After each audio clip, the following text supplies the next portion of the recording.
Greetings, Algebra 2 students. Welcome back from break. I hope you enjoyed yourselves and got outside and relaxed. We're going to continue with exponential growth functions. We learned a little bit about these right before break, how to graph them. The variable, remember, is in the exponent, and they have a certain shape graph. They tend to increase from left to right. And it's called exponential growth because what's changing is the time period or the exponent, but it's going to be time period and what we're going to be doing today. But anyway, here's the there's going to be two general equations we're going to get familiar with, and your homework tonight is going to relate to these two examples. This is one of the equations. It's very general. It's y equals a times 1 plus r to the t power. It's a general equation that can be used to calculate the amounts of increase when a quantity is increasing at a fixed percent or rate every year or some other time period. You would know if it was not annual or every year from the problem. These three, y is the output. It's the amount that the quantity will grow to after time t.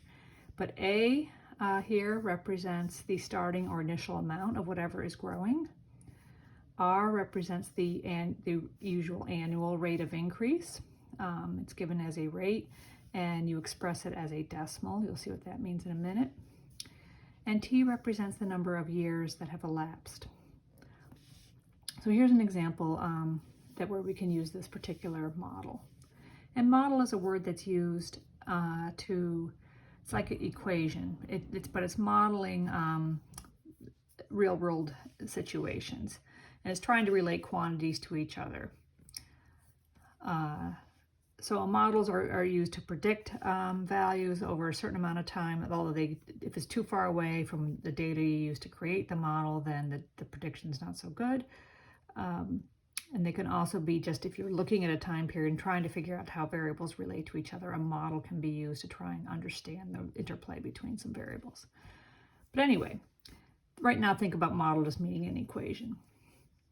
Here we go. A county's population in the year 1970 was 330,000. During the time period from 1970 to 2000, the population grew at a rate of 2.4% a year. Write an exponential growth model, which is like an equation, that calculates the population P of this country T years after 1970. I just realized I should be using a P here. We'll get to that. We'll fix that in a minute. The first thing you want to do is identify as many of these values as you can that are up here. We are given A in this problem. A represents the starting or initial amount. That amount, we were told, this is the starting population was 330,000 at the beginning of this time period. So that's our A, and that's here. The rate, we were told, is 2.4% a year. That's how much this population is growing on average. Now, here's the part about expressing as a decimal. Often rates are expressed as percents, but these models expect you to be putting them in as a decimal version of the percent. So 2.4% in decimal form is 0.024. A common mistake with these is to accidentally use 0.24. That's actually 24% and a much higher rate. So make sure you put that 0 in if you're talking about 2.4%. And then T is going to change in this problem. It's going to be our variable. Sort of acting like our X, our input variable. It represents the number of years after 1970 in this time period. Now, since they said in the directions here that they want to calculate the population P of the country T years after 1970, I'm going to put a big P here. I shouldn't have used Y. The general form just says it's Y. Y often stands for an output variable, but a lot of times in these models, you use letters that are sort of similar to the word it's modeling, and capital P represents population. So it's P, that's like our Y, equals the starting amount A, 330,000, times 1, that's in the equation, the model, plus, here's our rate, R, all to the T power. T we don't know. The first step was to write a model or an equation. So this is it. This is our model right here. Our input is T, and then we're going to do a calculation when we know a certain T, and then we'll get the population in any year T. The next question is asking you to find use this model to estimate the county's population in the year 1990. So let's think about what this means. We don't want to plug in 1990. T is relative to the starting time. I mean, to the beginning of the interval of time you're interested in. So let's think about this. This is our interval of time that this model makes sense, 2.24% growth. So we say in 1970, T is 0. That's time 0. It's the beginning of the period. In 1990, therefore, T equals 20. That's the number of years since the time period the model began. The reason you have time periods on models is, there's a lot of reasons, but in the case of population, there are periods in history where population growth isn't the same as it is during another period. For example, during World War II, so many people were engaged in the war effort that the actual birth rate in our country and many others actually went down for a while. So it might have been lower than 2.4%. And then when the war was over and everyone was back home, the birth rate actually increased quite a bit, and that was responsible for the baby boomer generation, which I am a member of at the very end of it. So the 50s and first half of the 60s was the baby boom, and that was the result in late 40s of the end of the war and after a period of low birth rates, extremely high birth rates. So these rates are not consistent, but they are consistent for a while. So anyway, our time period is this. So what we're going to do is plug in 20 for T, not 1990. We are not using 1990. We are using 20 because it's 20 years after time 0. So I put in 20 right here. I'm going to do 20 for T using this formula. And you're going to go to your calculator after you make sure you identified everything correctly. I'm going to show you on my calculator what to do. This 330,000 is not raised to the 20th power. You're first going to do the 1.024, and then I'm going to use the caret to raise it to the 20th. And I can hit enter and see what that is. I wrote it down here, 1.6069. That's 1.024 to the 20th power.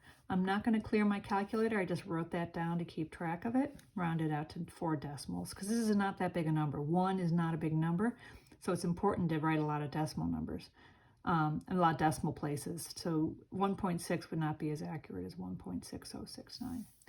Anyway, I'm going to use this number that's here. I'm going to multiply that by hitting times 330,000.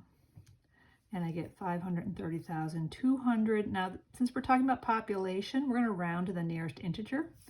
And I'm going to say 290 people. That's my answer. That's my, this model estimates that to be the population 20 years after the starting time, based using a 2.4% annual growth rate.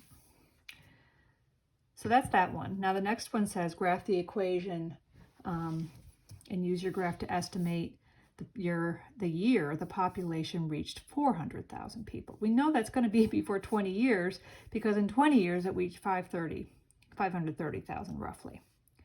So my graph, you can see here, the scale of the y-axis, actually I'm going to change that to the p-axis, our population estimate. And the x-axis I'm calling the t because our input variable is t. I'm going to circle this too. That's our answer for that one. Okay, back to this. So I'm letting this go up by 100,000s because those units seem about right for our population. And I'm letting the x, since we want to range from 1970 to 2000. And remember, in 1970, t equals 0. In 2000, that's 30 years later, t equals 30, okay? So I actually put in 30 here and calculated. I put 30 in up here and got 672,222. And I also put 10 in just so I had a few points to try and get an okay graph. So here I graph my points very roughly. It looks almost like a line, but it's not. This is actually an exponential function. If this was allowed to keep going, it would kind of start zooming up, and then on the left side, it would actually flatten out at the x-axis. But we're just seeing one section of what is an exponential growth function. So there's my graph. Why did I stop it at this point? And I stopped it because we're stopping at the year 2000, which is 30. This is the year 2000 right here, right? This is the year 1970 right at the beginning. That's our, I mean, for our t's. The 20 is the year 1990 and so on. So that's my graph. And then the estimate of when did the population reach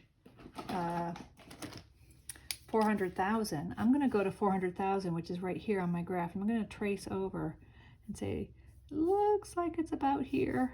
Maybe I'm going to go down here.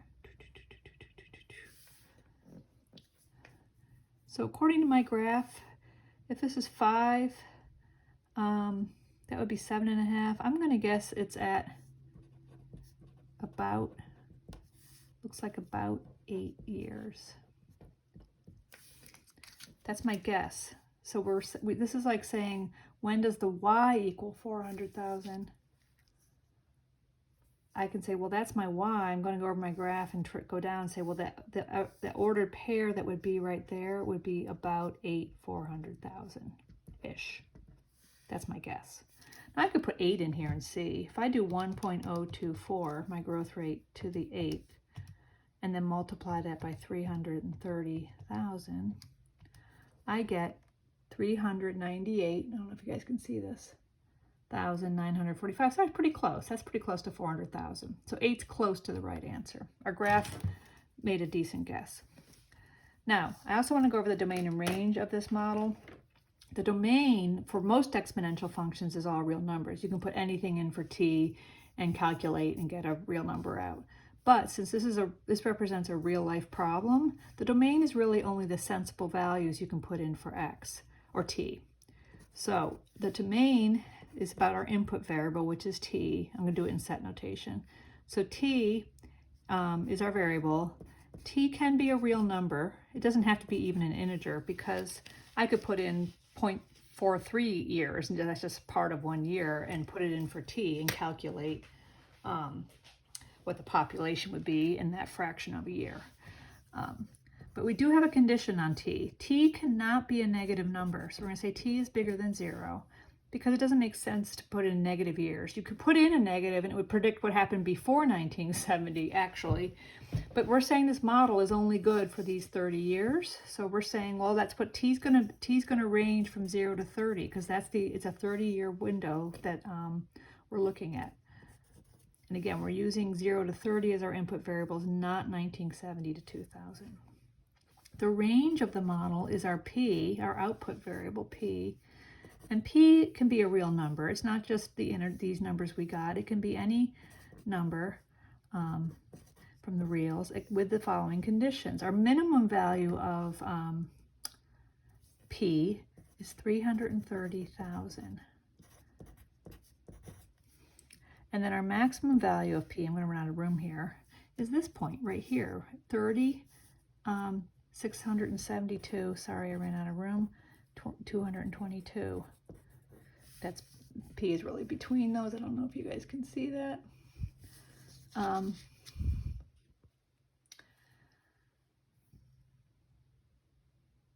Anyway, that's it. So let's go to the next one. This one won't take as long. Compound interest. When you put money in an investment of some sort, it usually pays some rate of return. Interest is one of the things you can get. Banks will pay you interest, so to have the use of your money for a while, basically. So they say, if you put deposit your money with us, your savings, we will pay you to hang on to your savings, but they actually use your money to make loans, and there's rules about how banks do that. But anyway, this is a standard interest formula to calculate the amount of money you have after a certain amount of time using a certain interest rate. So let's go through what everything stands for here. P represents the initial principal. Principal is defined over here. deposited in the account. Principal in the money world, it means an amount of money.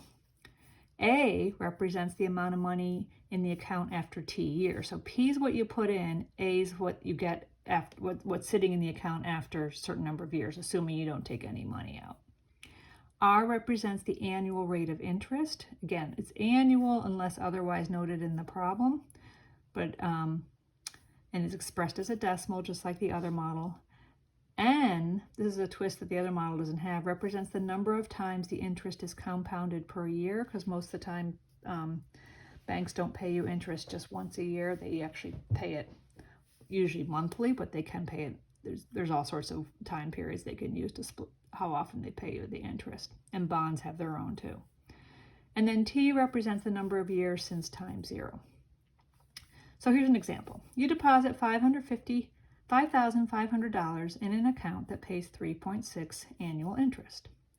Find the balance of the account after 3 years if the interest is compounded using the given frequencies. So this first one is semi-annually. Before figuring out what that means, I want to identify what P is. P is our principal, the amount we deposited. That's $5,500. Underline that in green because that's money. R is our rate, our annual rate of interest that the bank's going to pay us to leave that money with them. That's 3.6% written as a decimal, 0.036. And our time period, we're told, is 3 years. We're going to leave the money there. Semi-annually means twice a year. That tells us what N is going to be. N equals 2.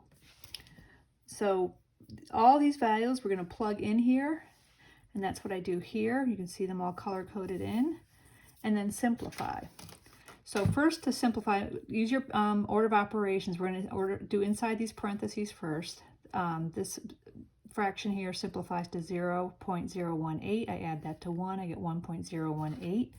To go from this to this, I put 1.018 into my calculator. I raised it to the 6th power because that number of 5,500 is not raised to the 6th. So first you do that, and then I multiplied my answer by 5,550, and I got $6,121, and I'm rounding to cents, 38 cents, because we're talking about money. So 2 decimal places is appropriate, and that's my amount of money after 3 years if the money was invested with a 3.6 annual rate that the bank's going to pay me, where they pay me the interest twice a year.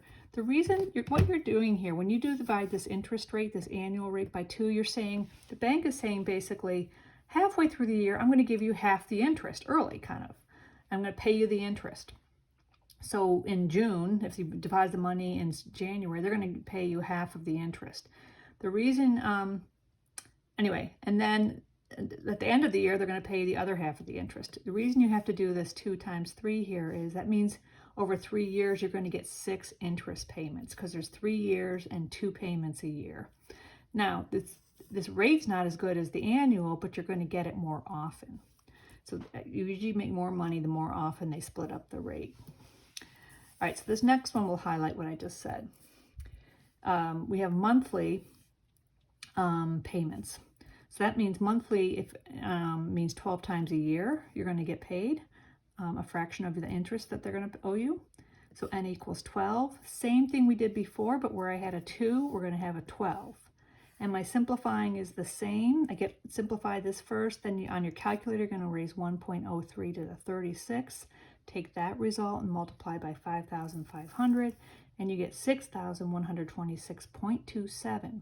The reason it's more than this one is because the same annual rate, but they're paying you a little bit along the way. Every month they're giving you a little bit, and that little bit is part of the money that gets used as your balance when they calculate the interest the next time. So you're always making money off the money they already paid you, plus the money you put in at the beginning, which is that 5,500. So it's always better to take monthly payments over semi-annual if the rate's the same, because you're going to pile up your money quicker. It's not a big difference, but over long periods of time, or if the rate of return's higher, which they are in some investments, it does make a difference how often things are happening. But who wouldn't want more money if you had a chance to get more money, right? Just when you're for doing nothing, giving the bank your money. So that's it. And the homework is in your email I sent you today.